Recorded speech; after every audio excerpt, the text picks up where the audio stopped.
पाकिस्तान ने इंडिया के 36 border areas और लोकेशन और उसके मिलिट्री बेस पर अटैक करने की कोशिश की, लेकिन इंडिया के शानदार एयर डिफेंस सिस्टम ने इन सभी ड्रोन और मिसाइल को जमीन पर पहुंचने से पहले ही मार गिराया।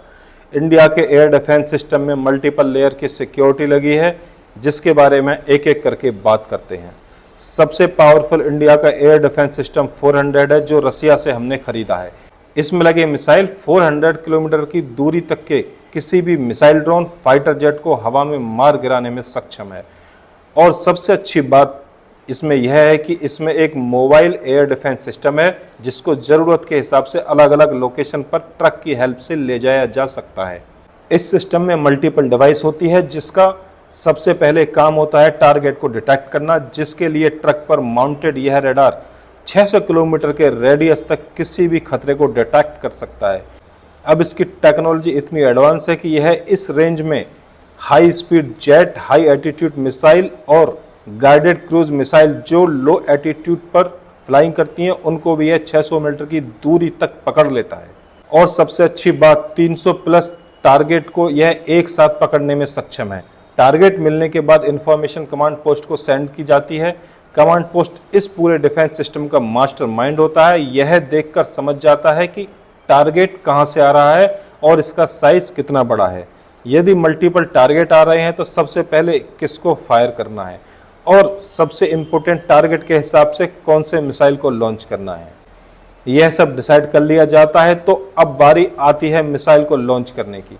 यह काम ट्रक पर माउंटेड यह मिसाइल लॉन्चर करता है। हर लॉन्चर पर 4 ऐसे बड़े ट्यूब लगे रहते हैं, जिसके अंदर मिसाइल होती है।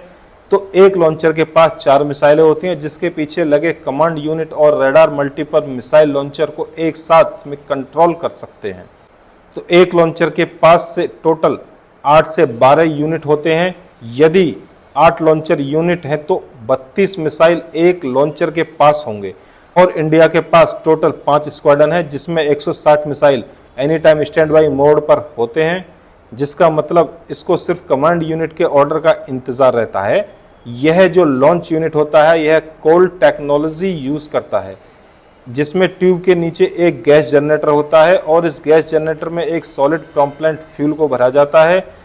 तो जब मिसाइल लॉन्च होती है तो इस प्रॉम्प्लेंट के अंदर एक हल्की सी चिंगारी से आग लगाई जाती है और यह प्रॉम्प्लेंट इस टाइप का होता है कि यह कम टेम्परेचर पर जलने लगता है और हाई गैस आउटपुट देता है, जिससे कैनिस्टर के नीचे की साइड में हाई प्रेशर जनरेट होता है और एक बार में लगभग 50 से 100 बार का प्रेशर जनरेट कर देता है। यह प्रेशर पिस्टन पर जाता है और पिस्टन मिसाइल को लेकर ऊपर उड़ने लगता है। सबसे पहले प्रेशर से ऊपर का जो कैप होता है वह ब्रेक होता है और मिसाइल बाहर निकलती है। यह प्रेशर इतना ज़्यादा होता है कि यह मिसाइल को 20-30 मीटर तक ऊपर फेंक देता है। इसके बाद में मिसाइल के अंदर सॉलिड प्रॉम्प्लेंट फ्यूल होता है, जो बर्न होना स्टार्ट होता है और मिसाइल अपने टारगेट की तरफ बढ़ने लगती है। यहाँ जो लॉन्च कैनिस्टर होते हैं, यह टोटल 4 टाइप के मिसाइल को लॉन्च कर सकते हैं। इसको आप यहाँ पर देख सकते हैं। इन सभी के अलग अलग रेंज होते हैं, जो टारगेट की दूरी और साइज के हिसाब से किस मिसाइल को लॉन्च करना है, यह कमांड पोस्ट यूनिट लॉन्च को बताता है। इसके हिसाब से फिर लॉन्च किया जाता है। यहाँ पर हाईएस्ट मिसाइल की रेंज 400 किलोमीटर की होती है, लेकिन हमारा जो रडार है वह 600 किलोमीटर तक देख सकता है। तो यानी हम बात करें फ्यूचर में, यदि हमारे पास में और पावरफुल मिसाइल आती हैं तो उसको यह सिस्टम आराम से संभाल लेगा। लेकिन यहाँ पर जो मिसाइल है उसमें से कुछ मिसाइल ऐसी भी हैं जिसमें एक्टिव रडार सिस्टम नहीं होता। इसको रेगुलरली गाइड करना पड़ता है कि आपको किधर जाना है और कहाँ पर एक्सपोज करना है। फिर इस मिसाइल को गाइड करने के लिए फायर कंट्रोल रडार सिस्टम होता है, जो एक स्क्वाड्रन होता है। उसमें 6 फायर कंट्रोल रडार यूनिट होती हैं और यह मिसाइल को लगातार फीड करता रहता है टारगेट की लोकेशन, और उसी के हिसाब से फिर मिसाइल आगे बढ़ती है। अब यह जो मिसाइल होते हैं, यह लॉन्च होने के बाद माक 5 से 6 की स्पीड पर चलते हैं। तो इसका मतलब है कि इतनी स्पीड में यह लगभग फाइटर जेट, ड्रोन और मिसाइल को पकड़ लेते हैं और इसी स्पीड पर चलते हुए टारगेट से टकराते हैं। इसमें लगा प्रॉक्सिमिटी फ्यूज प्रॉम्प्लेंट को एक्टिव करता है और एक जबरदस्त ब्लास्ट करवाता है। लेकिन यहाँ पर कुछ इंपॉर्टेंट चीज यह है कि जो चारों यूनिट को मिलकर एक सिस्टम को कंप्लीट करती है, यह चारों अलग अलग जगह पर होते हैं। जिसकी लोकेशन जनरली किसी को पता नहीं होती। तो पाकिस्तान से जितने भी मिसाइल और ड्रोन आए थे, इस सिस्टम ने हवा में ही डिस्ट्रॉय कर दिया। लेकिन एक बात सोचने की है कि यदि मान लो कोई छोटा ड्रोन आ रहा है और उसको यदि हम मिसाइल से उड़ा देते हैं, तो इसका मतलब यही हुआ कि 10 रुपए की चीज के लिए हम 100 रुपए खर्च कर रहे हैं। हमारी गवर्नमेंट ने भी एयर डिफेंस सिस्टम की लेयर को इसमें ऐड कर दिया, जिसमें सबसे पहले नाम आता है आकाश डिफेंस सिस्टम का। इस सिस्टम की सबसे अच्छी बात यह है कि अपना ये मेड इन इंडिया का है, जिसको DRDO ने बनाया है। यह सिस्टम 2007 से ही एक्टिव है। यह सिस्टम टोटल 3 मिसाइल को यूज करता है और तीनों की रेंज आप देख सकते हैं, जिसमें मैक्सिमम रेंज 70 किलोमीटर है। इस सिस्टम की स्पीड S-400 वाली मिसाइल से लगभग हाफ है। अब जो मिसाइल की वर्किंग है वो लगभग सभी की सेम होती है। मिसाइल के आगे के पोर्शन में इसका नेविगेशन सिस्टम होता है और कंप्यूटर सिस्टम होता है। सेंटर में वॉरहेड होता है जो फाइनली टकराने के बाद एक्सप्लोजन करता है और लास्ट में लगी सॉलिड प्रोपेलेंट मोटर मिसाइल को आगे बढ़ाती है। अब ऐसे जो मिसाइल होती हैं जिसमें ऑन बोर्ड सीकर सिस्टम नहीं होते, ये बेसिकली खुद से टारगेट को ट्रैक नहीं करती, ग्राउंड से रेडार इनको इंफॉर्मेशन देता है कि आपको कहां और किधर जाना है। और इस चीज का इस मिसाइल को फायदा भी मिलता है, यदि कोई जैमर सिस्टम लगा हुआ है तो इसके सिग्नल को ब्लॉक भी नहीं कर पाएगा।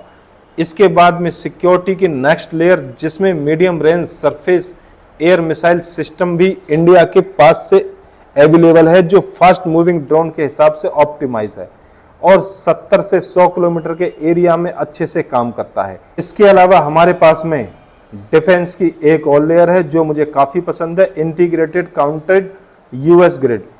यह कोई अमेरिका का नहीं है बल्कि DRDO का बनाया हुआ सिस्टम है।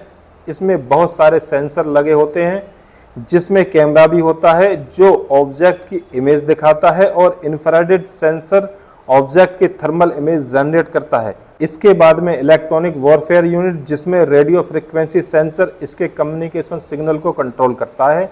और यह सेंसर जो होता है यह इस तरीके से काम करता है, यदि कोई रडार किसी ऑब्जेक्ट या ड्रोन को देख भी नहीं पाया तो भी इसके कम्युनिकेशन सिग्नल को 5 से 10 किलोमीटर की रेंज में कंट्रोल करने में लग जाएगा और यह अवेलेबल रेडियो फ्रिक्वेंसी जैमर इसके सिग्नल को ही ब्लॉक कर देगा।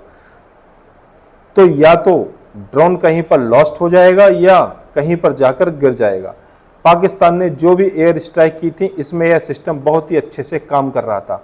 अब मान लो यह सिस्टम ड्रोन के सिग्नल को जैम नहीं कर पाया, तो इसके साथ में लेजर डायरेक्ट एनर्जी सिस्टम भी एक्टिवेट होता है, जो DRDO ने ही बनाया है। ड्रोन के ऊपर हाई पावर लेजर छोड़ता है, जिससे वो हवा में ही जल जाता है। लेकिन इसकी रेंज सिर्फ 1 या 2 किलोमीटर है। यदि ड्रोन इससे ज़्यादा दूरी पर है तो एंटी ड्रोन गन्स काम में ली जाती हैं, जो एक नेट को हवा में फेंकती हैं और ड्रोन को पकड़कर नीचे ले आती हैं। यदि टारगेट इस सिस्टम की रेंज से भी बाहर है तो इसके पास अपने शॉर्ट रेंज मिसाइल भी होते हैं। अब यह सिस्टम को भी कंट्रोल करने के लिए कमांड एंड कमांड यूनिट होती है, जो बेसिकली डिसाइड करता है कौन से सिस्टम को ऑपरेट करवाना है। इसके अलावा भी कुछ और एयर डिफेंस सिस्टम अपने इंडिया में अवेलेबल हैं, लेकिन सबसे अच्छी बात यह है कि जितने भी सिस्टम अभी मैंने आपको एक्सप्लेन किए हैं, यह सभी एक इंटीग्रेटेड एयरफोर्स डिफेंस सिस्टम से जुड़े रहते हैं, जिससे यह आपस में एक दूसरे को इंफॉर्मेशन शेयर करते हैं, ताकि डिसाइड किया जा सके कि दुश्मन के किस ऑब्जेक्ट को कैसा ट्रीटमेंट देना है। आई होप दैट कि आपको यह सब कुछ क्लियर हो गया होगा और ऐसी इंफॉर्मेशन के लिए हमारे चैनल के साथ जुड़े रहिए। चैनल को सब्सक्राइब करना